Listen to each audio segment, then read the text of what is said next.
Most seniors are told to eat more fruit. But what no one explains is that certain fruits, especially after age 60, can quietly destroy your circulation, weaken your legs, and accelerate muscle loss. This isn't about sugar alone. It's about how your aging body reacts to certain compounds inside these fruits and how they spike blood sugar, drain magnesium, and even impair oxygen flow to your muscles. In this video, you'll discover the 7 fruits seniors should stop eating immediately and what to eat instead to protect your strength, your stamina, and your balance. Bananas if you're not active. Bananas are the poster child of healthy snacks. They're everywhere in gym bags, lunchboxes, morning routines. And for good reason. They're easy to peel, require no preparation, and offer a quick energy boost. But here's what no one tells you: bananas are contextual. That means whether they help you or hurt you depends entirely on your lifestyle. If you're physically active, regularly moving, walking, lifting, sweating, bananas are a fast digesting fuel that your body can put to immediate use. But if you're not, if you're over 60 and living a more sedentary life, then bananas might be silently contributing to your fatigue, belly fat, insulin resistance, and even muscle cramps. Let's start with the obvious. Bananas are sugar bombs in disguise.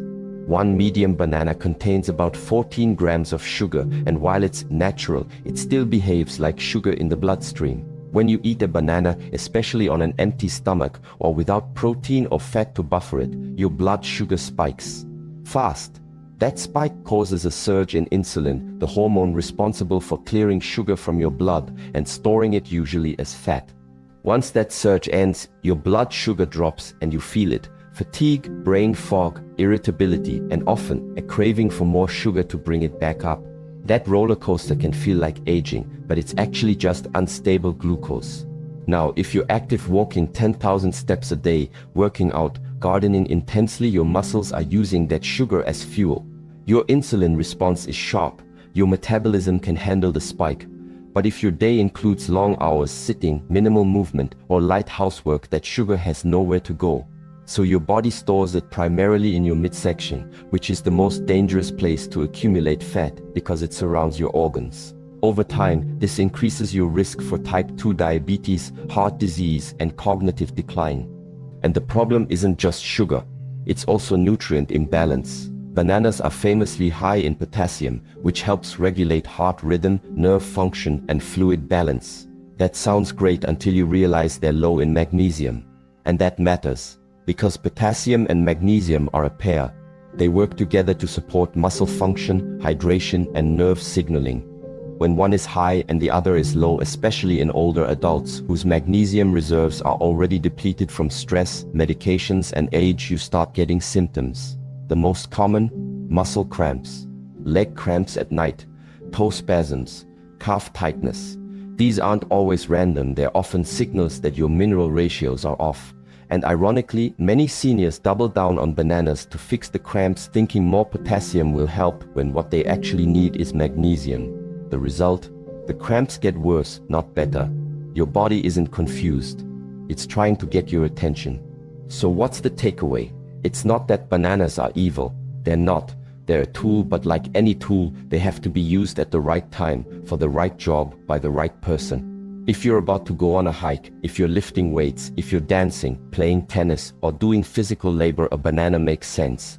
Your body is primed to absorb and use that quick energy. But if you're sitting on the couch watching TV, snacking on a banana because it's healthy, you're just spiking your blood sugar without purpose, and your body will pay the price. If you love bananas and want to include them, fine, but upgrade how you eat them. Never eat them on their own. Pair them with protein and healthy fats. Try half a banana with almond butter and cinnamon. Add it to a smoothie with greens, chia seeds, and collagen protein. Or eat it after movement, not as a passive snack. And limit frequency. Every day is too much for a sedentary lifestyle. Once or twice a week, when your body has earned the fuel, is a more realistic rhythm. And if you're experiencing fatigue after breakfast, unexplained weight gain around your stomach, energy crashes mid-morning, or nighttime leg cramps, start tracking your banana habits. Pull them out for 2 weeks and see what happens. Replace them with low glycemic fruits like berries or green apples. Eat more magnesium-rich foods like pumpkin seeds, leafy greens, or dark chocolate. Drink more mineralized water. Support your body's actual needs, not its cravings. We live in a world that loves easy answers, but health is about context. Bananas are not bad, but they are often mismatched. The older you get, the more precision matters. Every bite either supports your energy or robs it. Every food either aligns with your metabolism or clogs the system. And the only way to know is to listen not to trends, but to your own body. So ask yourself honestly, do you feel sharper, lighter, clearer after eating bananas? Or do you feel foggy, tired and bloated an hour later? Your body is speaking. It always is. And sometimes health begins with questioning what you assumed was safe. Bananas aren't bad, but they're not for everyone, every day. Especially if you're not moving. Grapes. They look innocent, refreshing, bite-sized. A bowl of grapes feels like a safe, even virtuous snack, something you reach for instead of candy or chips. And for years you've probably been told they're heart-healthy, full of antioxidants like resveratrol, good for your skin, even protective against disease. But for older adults, especially those not moving much or dealing with sluggish circulation, grapes can quietly become one of the most deceptive triggers of inflammation and metabolic dysfunction in your daily diet. Here's why. Grapes are almost pure sugar in disguise. That soft skin and juicy inside. It's loaded with glucose and fructose, two forms of sugar that hit your bloodstream fast. A single handful, just 15 to 20 grapes, can pack over 20 grams of sugar, more than what's in a small candy bar. And unlike a candy bar, grapes don't come with a label that makes you pause. They don't feel indulgent, they feel natural. But natural doesn't mean neutral. And for a senior body that's less efficient at processing sugar, grapes can cause more harm than you think, especially when eaten mindlessly throughout the day. The problem starts with the glucose spike. Grapes hit your bloodstream fast, and the result is a rapid increase in blood sugar. In a younger, more insulin-sensitive body, this spike is quickly managed. But for older adults, especially those dealing with insulin resistance, pre-diabetes, or reduced pancreatic function, this sugar lingers. It creates a roller coaster of spikes and crashes, flooding your system with insulin one moment, then draining your energy the next. And every time this happens, the body pays a price: increased inflammation, weakened capillary walls, and stress on the vascular system. That's when you start to feel it. Swelling in the ankles, puffiness in the fingers, heaviness in the legs by afternoon. These aren't just signs of bad circulation. They're signals of glycemic overload, your body struggling to clear sugar from the blood, retain fluid balance, and maintain vascular tone. Grapes may seem light, but their metabolic impact is heavy. Especially if you're already dealing with issues like varicose veins, neuropathy, tingling in the limbs, or restless legs at night. Grapes can quietly fuel the very problems you're trying to ease. And the irony: most seniors snack on grapes between meals when their insulin is already unstable and their digestion is slower. This not only raises blood sugar unpredictably, but it also taxes the liver, which has to process the sugar that wasn't burned for energy. And if you're not moving, if you're seated, reading, watching TV, or resting after lunch, that sugar has nowhere to go. It gets stored. And where does it usually end up? The belly, the liver, and the bloodstream. Over time, this increases belly fat, fatty liver, triglycerides, and systemic inflammation. Now, do grapes contain antioxidants? Yes. Specifically resveratrol, which has been linked to cardiovascular benefits. But here's the truth: you'd need pounds of grapes to get a therapeutic dose of resveratrol, and by that point, you've flooded your body with so much sugar that the benefit is buried under metabolic stress. If you really want resveratrol, you'd be better off taking a supplement or getting it from fermented, low-sugar sources like red wine in moderation. Grapes aren't harmful because they lack nutrition. They're harmful because they overwhelm the system with sugar before any benefits can take hold. So what's the alternative? If you enjoy fruit, there are safer options. Berries are lower in sugar and higher in fiber. A handful of raspberries or blueberries provides antioxidants, supports blood vessels, and has far less glycemic impact. Even sliced green apple with cinnamon or pears in moderation give you the sweetness without the sugar bomb. And if you're going to eat fruit, do it with a meal, not alone.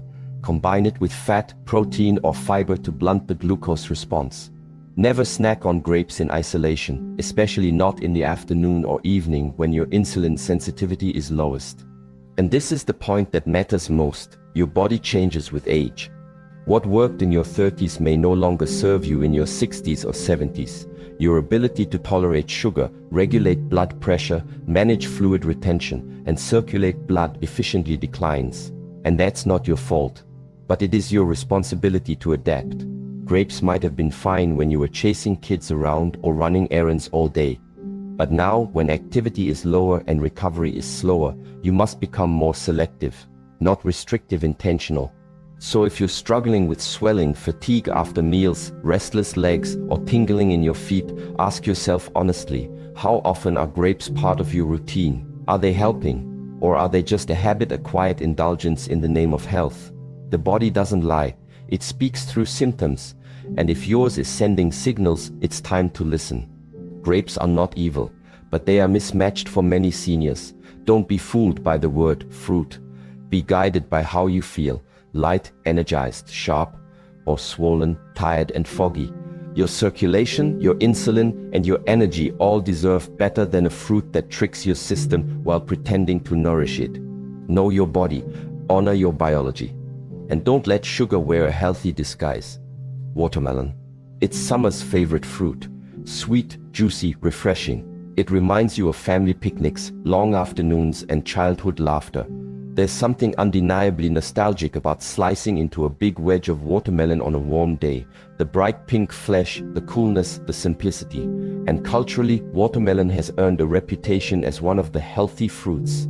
After all, it's mostly water. It's hydrating. It's light. But here's the hard truth most people don't want to say out loud: watermelon is one of the worst fruits you can snack on regularly if you're over 60 and inactive. Not because it's unnatural, but because your body can no longer afford the blood sugar chaos it creates. Let's start with what watermelon is. About 92% water and the rest mostly sugar. There's very little fiber, very little fat, and no real protein to slow digestion. That means when you eat it, especially on an empty stomach or without any other food to balance it, it hits your bloodstream fast. In scientific terms, it has a high glycemic index, around 72 to 80 depending on ripeness. That's higher than white bread. And when you're older, when insulin sensitivity naturally declines, when your pancreas isn't as responsive, when blood sugar regulation becomes more fragile, that kind of spike creates a metabolic storm. Your blood sugar shoots up. You feel a quick rush, maybe even a false sense of energy. But within 30 to 60 minutes, that sugar crashes, leaving you weaker than before. Your hands might feel shaky. Your legs might feel heavier. Your thinking fuzzier. And if this cycle repeats day after day, snack after snack, your blood vessels start to suffer, especially the capillaries in your feet, hands, and brain. Watermelon might taste light, but its effects are anything but. Here's what's rarely talked about. Chronic high glycemic foods damage your microcirculation. That's the network of tiny vessels that deliver oxygen and nutrients to your fingers, toes, eyes, and brain. Over time, spikes in blood sugar inflame these vessels, making them stiff and dysfunctional. Blood doesn't flow as easily. Tissues don't receive the nutrients they need. And you begin to feel the early symptoms. Cold hands and feet, numbness or tingling, restless legs at night, lightheadedness when standing, or even slower wound healing in the lower legs. These aren't just signs of aging. They're signs of poor circulation, and your fruit choices can either help or harm that process. Now add in the reality that most watermelon is consumed alone mid-afternoon, after lunch, or as a snack. It's rarely paired with protein or fat. That means there's no buffer. It slides into your system like liquid sugar. And the bigger the portion, the more damage is done. You don't need to eat a whole melon to feel it. Just a few slices a day can build a pattern of instability in your blood sugar and circulation. And for older adults, especially those with prediabetes, type 2 diabetes, or metabolic syndrome, this is a recipe for long-term decline. Even worse, that refreshing feeling is misleading. People eat watermelon thinking it's hydrating, but without the minerals sodium, potassium, magnesium to hold that water in your cells, it passes right through you. That can leave you feeling more dehydrated than before. You may find yourself urinating more frequently, then feeling oddly fatigued, with dry mouth and dizziness that doesn't match the amount of water you thought you were consuming. Again, not always aging. Often electrolyte imbalance caused by poor hydration strategy. Watermelon gives you water, but not the elements needed to hold it. So what can you do? You don't need to swear off watermelon for life. But you need to stop eating it mindlessly. If you're going to have it, treat it like a dessert, not a hydration tool. Eat a small portion after a balanced meal, not on an empty stomach. Pair it with fat or protein, a few almonds, a slice of cheese, a boiled egg. This helps stabilize your blood sugar and slow absorption. And most importantly, don't eat it every day. Reserve it for moments, not habits, and watch how your energy, your balance, your focus responds. If you've been feeling tired for no reason, if your legs feel like they're dragging, if your mornings are foggy or your afternoons are crashing, take a hard look at what you're snacking on. You may think you're making the right choice, but your body, especially over 60, doesn't process watermelon like it used to. What once was harmless now comes at a cost. Circulation matters, blood flow matters, clarity matters, and every bite sends a signal, either toward health or away from it.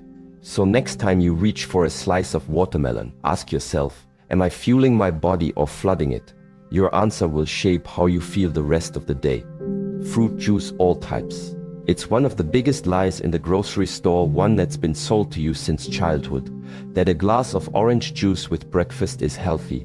That apple juice is a smart alternative to soda. That grape juice boosts your heart. The labels say it all. 100% juice, no added sugar, immune support, packed with vitamin C. It sounds like nourishment. It feels like a responsible choice. But if you're over 60, especially if you're not exercising regularly, drinking juice every day is not only unhelpful, it's quietly wrecking your blood vessels, your metabolism, and your ability to stay steady on your feet.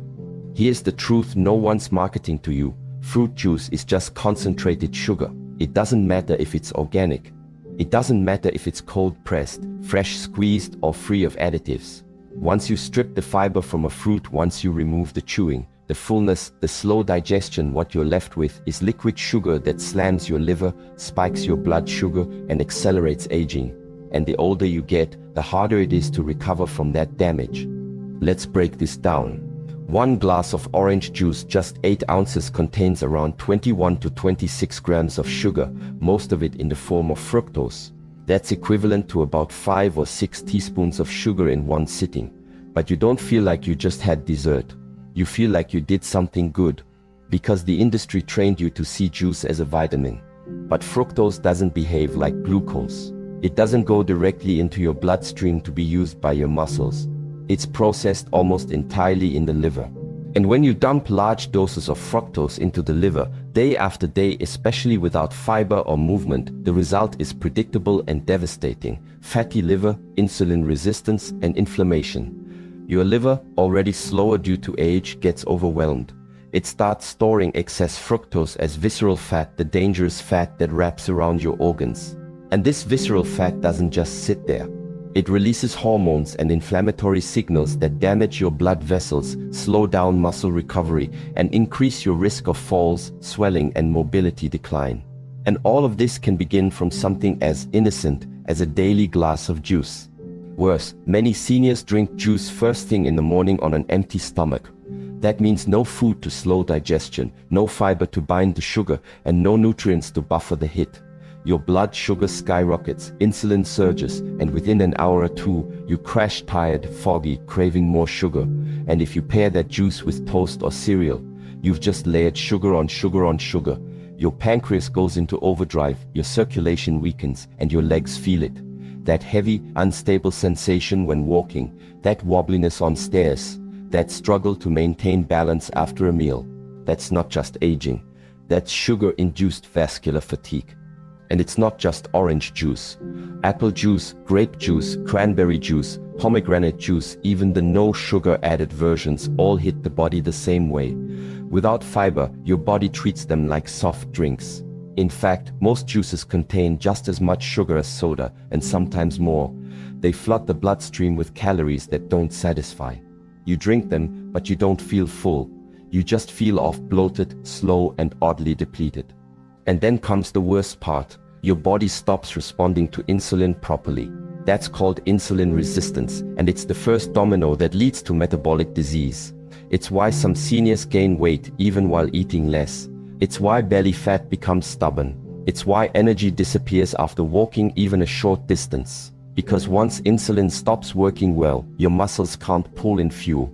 Your circulation doesn't adapt, and your ability to stay upright, steady, and clear-minded becomes compromised.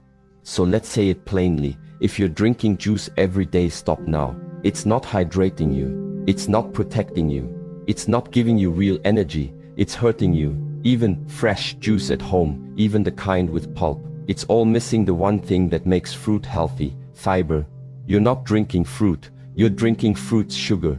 And here's what's wild: many seniors feel better within days of quitting juice. Their bloating drops. Their legs feel lighter. They feel more stable when they stand. Their hunger levels normalize. That cloudy afternoon crash, gone. Because when you stop flooding your bloodstream with fructose, your liver stops gasping. Your insulin starts functioning again. And your muscles, brain, and gut begin to sync up. If you want hydration, drink water. If you want flavor, add lemon, cucumber, or mint. If you want nutrients, eat the whole fruit with the skin and pulp intact. Apples, berries, pears. They still contain sugar, but it's packaged in fiber, so it enters the system gently, safely, respectfully. That's how nature designed fruit to work. Juice is a hijacking of that design, a shortcut that comes with a steep price. So the next time you reach for a bottle of juice, ask yourself, am I drinking this for my health or for a habit that's keeping me stuck? Because your body is speaking, in your circulation, in your balance, in your cravings, and it's not whispering anymore. Break the cycle. Ditch the juice. Your liver, your blood vessels, your legs, and your clarity will thank you. Dried fruits. They're tiny, sweet, and easy to stash in a bag or bowl. A handful of raisins here. A few dried apricots after dinner, some dates with almonds in the afternoon. Dried fruits have become the healthy candy, the thing people reach for when they're trying to avoid desserts but still want something sweet, and the marketing doesn't help. You see phrases like no added sugar, gluten-free, natural, antioxidant-rich. But let's make something clear: dried fruit is not a healthy snack for most seniors. In fact, for many, it's a metabolic and hydration disaster hiding behind a health halo.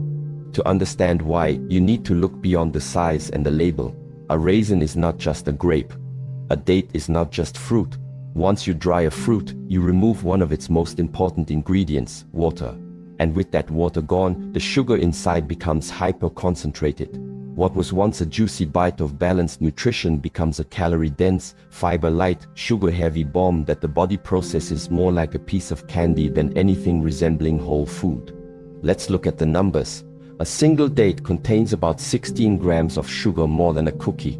1 cup of raisins, over 85 grams of sugar. That's like drinking 2 cans of soda, but without the liquid. And because dried fruit is small, people eat it by the handful. They don't chew slowly, they don't get full, so it's easy to consume 3, 4, 5 times the sugar your body can handle in one sitting without even realizing it. This sugar surge does immediate damage. Your blood sugar spikes, your insulin rises, and your energy, brain, and mood ride the roller coaster that follows. You may feel a burst of energy at first, maybe a bit of satisfaction. But within an hour, your blood sugar plummets and you're left feeling tired, sluggish, maybe even irritable. And because there's no fiber or hydration to balance that load, your digestive system gets backed up, your joints feel tighter, and your muscles lose elasticity. And here's where it gets even worse for older adults. Dried fruits dehydrate you. Your muscles, ligaments, and organs rely on water to stay supple and functional. Water gives your joints glide. It helps your heart pump smoothly. It keeps your skin from thinning and your digestion from slowing. But dried fruits, despite sounding moist and chewy, pull water from your system to be digested. They absorb fluid as they break down in your gut, fluid your aging body can't afford to lose. That's why you often feel bloated, cramped, or even constipated after eating dried fruits. Your system is drying out from the inside and you're feeding it more dryness. Now add this to the fact that many dried fruits are coated in oil to prevent sticking or infused with added sugars, especially cranberries, pineapple and mango. Even the ones labeled "no added sugar" can contain preservatives like sulfur dioxide, which can irritate the lungs and digestive tract in sensitive individuals. These are not clean foods. They're processed products stripped of water, loaded with sugar, and preserved for shelf life, not for your life. And the impact shows up subtly: tight calves, restless legs at night, increased joint pain, slower recovery after walking, muscle fatigue that doesn't match your effort, dry mouth even after drinking water, dizziness when standing, or a constant craving for more snacks. These are not just signs of aging. They're signs that your body is being thrown off balance by what you eat, and dried fruits are often a hidden trigger. So what's the solution? It's simple. Cut them out or treat them like dessert. If you're going to eat dried fruit, do it rarely. Eat only a small amount: 2 dates, not 8. 5 raisins, not a handful. And always with something that slows the sugar, protein, fat or fiber. Better yet, swap them out completely. Eat fresh fruit, a few slices of apple, pear or berries. These still contain sugar, yes, but also water, fiber and volume.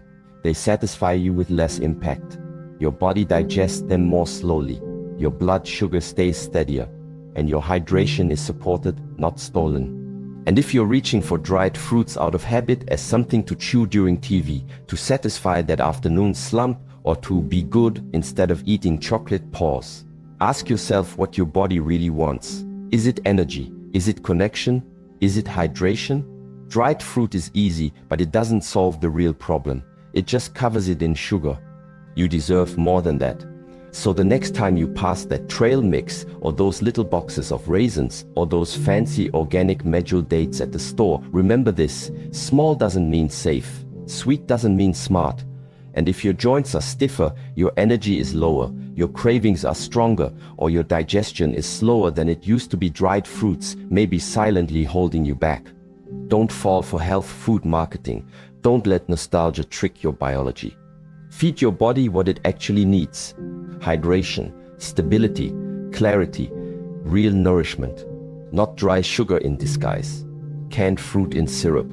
At first glance, it feels like a harmless convenience. A tin of peaches, a cup of pears, slices of pineapple soaking in sweet, golden syrup.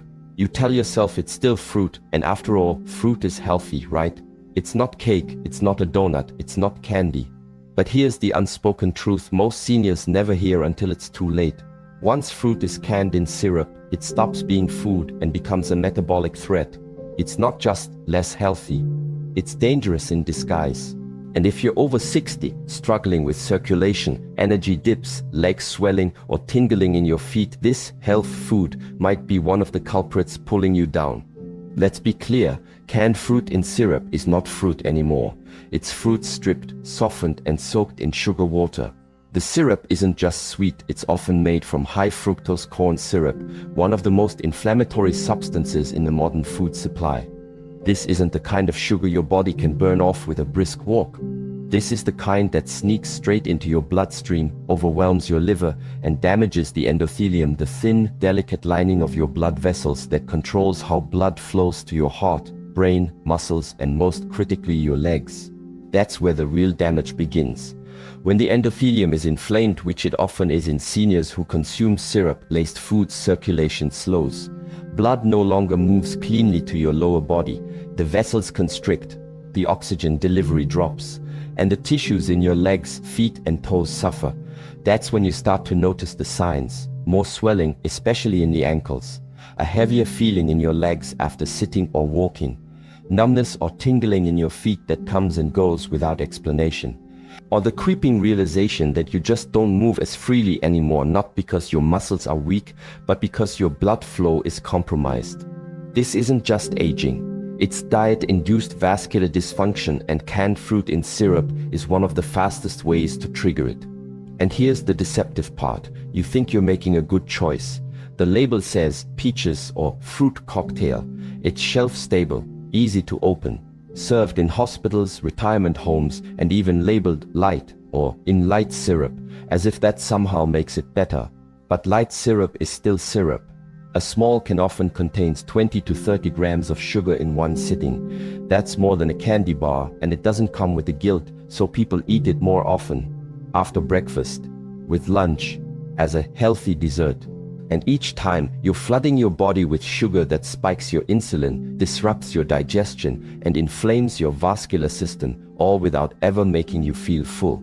That's because canned fruit in syrup doesn't just add sugar, it removes what fruit was meant to offer. No fiber, no hydration, no structure. The heat from processing breaks down the cellular integrity of the fruit, leaving behind soft, lifeless flesh that digests rapidly and provides almost no real nourishment. Your body treats it like candy because, biologically, that's exactly what it is. The chew is gone. The fullness is gone. All that remains is sweetness and syrup, and your blood vessels are paying the price. And you feel that price in small, frustrating ways. The way your legs ache after standing for a while. The way you need to elevate your feet more often. That strange tightness in your calves. That shakiness in your thighs when going upstairs. These aren't random symptoms. They're signals, quiet cries from your circulation that your endothelial lining is inflamed, your blood viscosity is rising, and your oxygen delivery is slowing down. The worst part, over time, this damage becomes normalized. You start thinking, maybe I'm just getting older. But the truth is, your body is fighting unnecessary friction, and it's losing. Because when blood can't flow freely, everything gets harder. Walking, thinking, healing, sleeping. And no pill will reverse what daily sugar from canned fruit is doing at a microvascular level. So what should you do? Simple. Eliminate canned fruit in syrup completely. There's no moderation with this one. It doesn't serve your biology. It doesn't offer protection. It doesn't help you age well. If you want fruit, eat fresh, whole, seasonal fruit with the skin on when possible. If that's not available, opt for unsweetened frozen fruit or fruit packed in water, or its own juice only, and even then, read the label carefully. Drain it, rinse it, reduce the sugar exposure, and most of all, listen to your body. After cutting out canned fruit in syrup, many seniors report feeling lighter, less swollen, more mentally clear, and even less dependent on their walking aids. That's not magic. That's the body finally working without interference. That's blood flowing where it needs to. That's tissues getting oxygen again. That's aging on your terms, not aging under the weight of fake fruit. So no, canned peaches are not harmless. Pineapple in syrup is not light. And those small plastic fruit cups handed out in medical settings, they're not nourishment. They're sabotage in a spoon. Your legs are asking for freedom. Your heart is asking for ease. Your blood is asking for room to move. Say no to syrup. Say yes to real food, real health, real circulation. And give your body the chance to move like it still remembers how to, because it does. Overripe mangoes. Mangoes are healthy when eaten in moderation and with fat, but overripe mangoes contain higher sugar and lower fiber. This floods your system, weakens insulin response, and leaves you feeling dizzy or heavy in the legs. Seniors often add mango to smoothies or desserts, unaware of how much it sabotages their circulation. What to eat instead? Berries, especially blueberries and raspberries, high in antioxidants, low in sugar, protect blood vessels. Apples with skin raw, high in fiber, regulate blood sugar. Avocados, technically a fruit, packed with potassium and healthy fats to support muscle tone. Not all fruit is friendly after 60. Some will spike your sugar, damage your legs, and silently steal your strength. Avoid the 7 listed above, and fuel your body with fruits that protect, not poison your muscles. Because if your legs go, your freedom follows. Walk strong, choose wisely.